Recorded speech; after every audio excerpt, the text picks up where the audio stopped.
आधुनिक बॉब एस्पोंजा इतना असहनीय है कि अगर आज क्लासिक बॉब एस्पोंजा उससे मिलता तो वो काला मार्डो के घर बदलने के फैसले को सही मानता। और मैं ये कोई बड़ा चला कर नहीं कह रहा हूं, मैं तुम्हें एपिसोड दर एपिसोड दिखाऊंगा उन बिल्कुल सही पलों के साथ जब बिकिनी बॉटम की सबसे प्यारी स्पॉन्ज अपनी सबसे बुरी शक्ल में बदल गई। क्योंकि परेशान करने वाला और क्रूर होने में बहुत बड़ा फर्क है और आधुनिक बॉब ने वो सीमा बहुत पहले पार कर ली थी।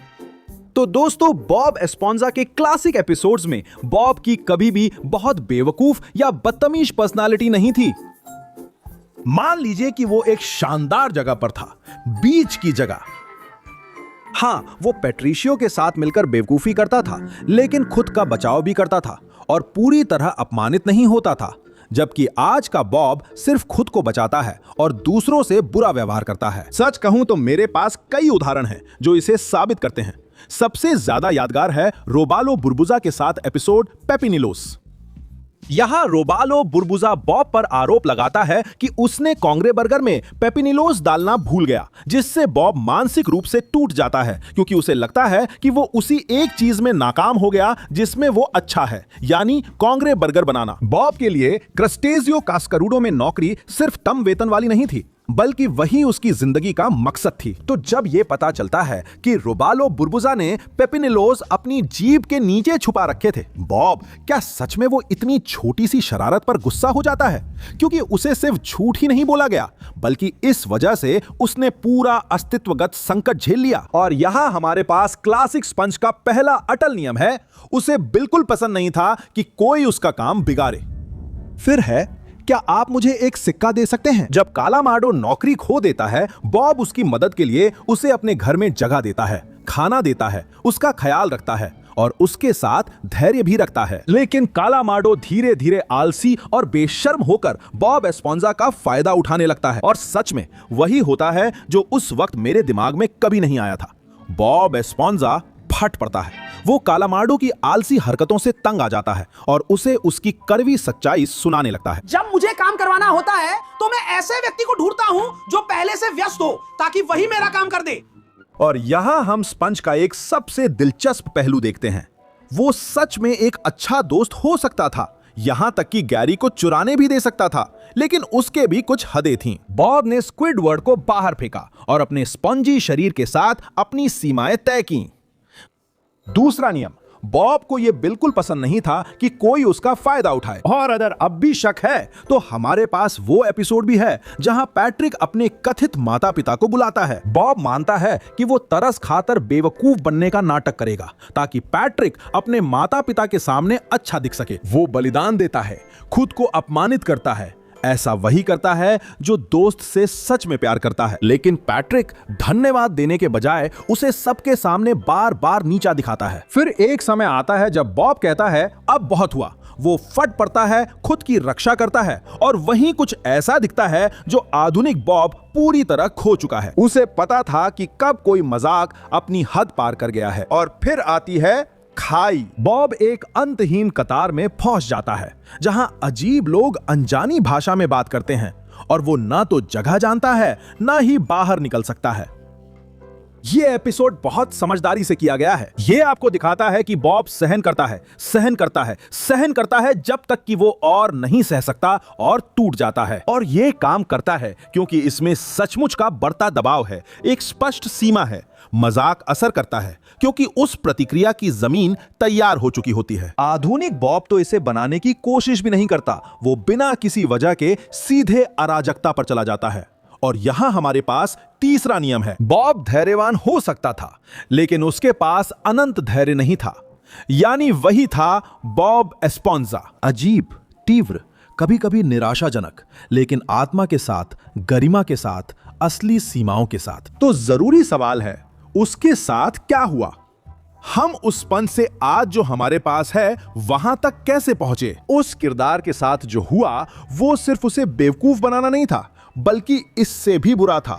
मैं तुम्हें ये एपिसोड दर एपिसोड दिखाऊंगा। कई आधुनिक एपिसोड्स में बॉब अब एक अच्छा किरदार नहीं लगता, बल्कि वो सबसे बुरी विकृति जैसा महसूस होने लगता है जो तुम देख सकते हो। मैंने कुछ भी, बिल्कुल कुछ भी यादगार नहीं देखा।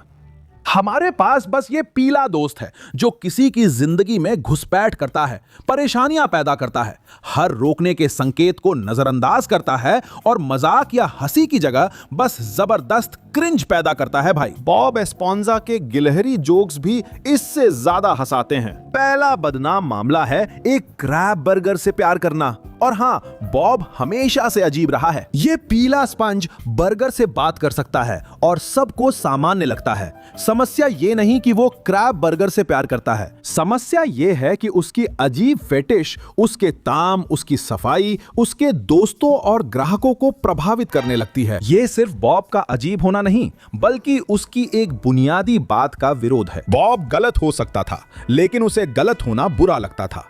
आज का बॉब अपने सबसे बुरे एपिसोड्स में उसे उस तबाही का एहसास तक नहीं होता। वो हंसता रहता है, चिल्लाता रहता है और उसके आसपास के सभी लोग नतीजे भुगतते हैं। और यहीं पर स्क्विडवर्ड आता है, क्योंकि ईमानदारी से कहें तो सालों तक सीरीज ने कालामार्डो को पंचिंग बैग की तरह इस्तेमाल किया। यहां फर्क है कि पहले कालामार्डो को घमंड के कारण कर्मा मिलता है, जबकि यहां वो तो बस चैन से सांस लेना चाहता था, फिर भी ब्रह्मांड उसे सजा देता है। क्लासिक बॉब में कालामार्डो को अक्सर उसके बदतमीज, घमंडी या स्वार्थी होने पर भुगतना पड़ता था। मजाक का एक ढांचा था। कालामार्डो खुद को श्रेष्ठ समझता था, गलत फैसला लेता था और आखिर में अपमानित हो जाता था। वो कभी कभी क्रूर भी था, हाँ, लेकिन उसमें तर्क था। आधुनिक बॉब में अक्सर कालामार्डो ने कुछ नहीं किया। वो सिर्फ क्लैरिनेट बजाना, सोना, बिना शोर के काम या 5 मिनट की शांति चाहता था। और बॉब ऐसे आता है जैसे उसके पास पूरा दिन बर्बाद करने का कोर्ट का आदेश हो। जैसे तैसे लैंड करो में कालामार्डो सिर्फ छुट्टियां मनाना चाहता है। ये सामान्य है। वो किसी से भाग नहीं रहा, कुछ गलत नहीं किया, वो बस आराम करना चाहता है। लेकिन बॉब उसे ऐसा नहीं करने देता। वो उसके पीछे एयरपोर्ट और विमान तक जाता है, हर जगह जाता है। ऐसा नहीं कि कालामार्डो उसका दुश्मन है, बल्कि लगता है आधुनिक बॉब को दूसरों की प्राइवेसी की परवाह ही नहीं। और सबसे परेशान करने वाली बात यह है कि एपिसोड इसे कुछ प्यारा सा दिखाता है, जैसे किसी का पीछा करना दोस्ती की निशानी हो। मुझे आधुनिक बॉब से नफरत करने की असली वजह नौकायन के साथी एपिसोड है। कालामार्डो बॉब एस्पोंजा से इतना परेशान हो जाता है कि उसे बंद करने की कोशिश करता है ताकि उसे शांति मिले, और वो भी काम नहीं करता क्योंकि बॉब हमेशा तिलचट्टे की तरह वापस आ जाता है। इसके बाद कालामार्डो लाइसेंस खोकर बॉब के साथ ड्राइविंग स्कूल जाता है और वहीं पर एपिसोड पूरी तरह से नर्क बन जाता है। बॉब उसे इतना सताता है कि आखिरकार कालामार्डो पर प्लास्टर चढ़ जाता है। सच में लगता है कि बॉब एस्पोंजा को रिटायर कर देना चाहिए। और हां, कोई कह सकता है, लेकिन बॉब हमेशा कालामार्डो को परेशान करता था। बिल्कुल, लेकिन बात है उसके अंदाज की। पहले बॉब सामाजिक संकेत नहीं समझता था, इसलिए परेशान करता था। अब एपिसोड जानता है कि कालामार्डो परेशान है, फिर भी उसका पीछा करता है। फिर है मंता मंटाराया की वापसी, जहां बॉब सिर्फ परेशान नहीं करता, बल्कि अब वो क्रूरता तक पहुंच जाता है। और बॉब एस्पोंजा वाकई में नाटकीय और बचकाना हो सकता है, जैसा भी आप चाहें, लेकिन उसका मकसद हमेशा यही रहा है कि वो सबसे बुरी लोगों में भी अच्छाई देखने की कोशिश करे। तो मंता मंटाराया को बिना अपराध किए आराम करते और बॉब को उसकी जिंदगी मुश्किल बनाते देखना, बॉब एस्पोंजा से ये सब देखना अजीब लगता है। और क्लासिक बॉब भी परफेक्ट नहीं था, वो भी दखल देने वाला, हद से ज्यादा और थकाऊ था। लेकिन पहले ऐसा लगता था कि उस सारी उथल पुथल के नीचे एक अच्छा इंसान छुपा है, एक स्पॉन्ज जो सच में दोस्त बन सकती थी और डॉन कांग्रेको के सबसे बड़े दुश्मन संग भी गाना बना सकती थी।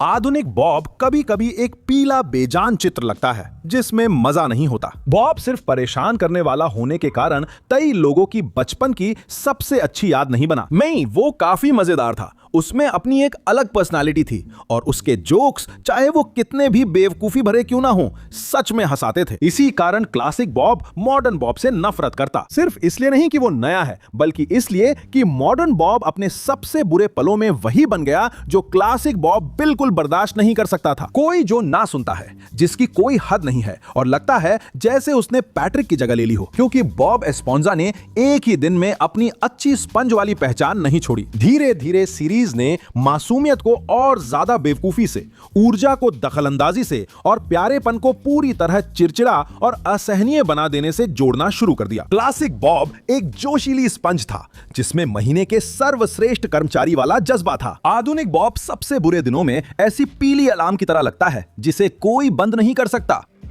तो अगर ये दोनों संस्करण मिलते, क्लासिक बॉब शुरुआत में विनम्र बनने की कोशिश करता, मुस्कुराता और उसे एक केकरा बर्गर ऑफर करता। लेकिन 5 मिनट बाद जब आधुनिक बॉब रसोई में घुसकर ग्राहकों को डरा, कैलामार्डो का पीछा कर और एक बर्गर को अपनी होने वाली पत्नी बना चुका होता, तब क्लासिक बॉब वही करता है जो वो हमेशा करता है जब कोई उसकी हदें पार करता है। वो उसे खरी खरी सुनाकर उसे बाहर निकाल देता। और यही है क्लासिक बॉब एस्पोंजा की सीमाएं थीं, उसमें गरिमा थी और सबसे बढ़कर वो अपने आसपास के लोगों का सम्मान करता था। आधुनिक बॉब ने ये सब खो दिया। वो ठीक वैसा ही बन गया जैसा क्लासिक कभी नहीं बनना चाहता था। तो दोस्तों, आज देखने के बाद क्लासिक बॉब एस्पोंजा आधुनिक वाले के साथ 2 सेकंड भी नहीं टिक पाता। कमेंट्स में बताओ तुम्हारा पसंदीदा कौन है, क्लासिक या आधुनिक? अगर तुम ऐसे एपिसोड को जानते हो जहां आधुनिक वाला मेरी बताई बातों से भी ज्यादा बुरा था तो नीचे लिखो, मैं देखना चाहता हूं। अगले एपिसोड में मिलते हैं।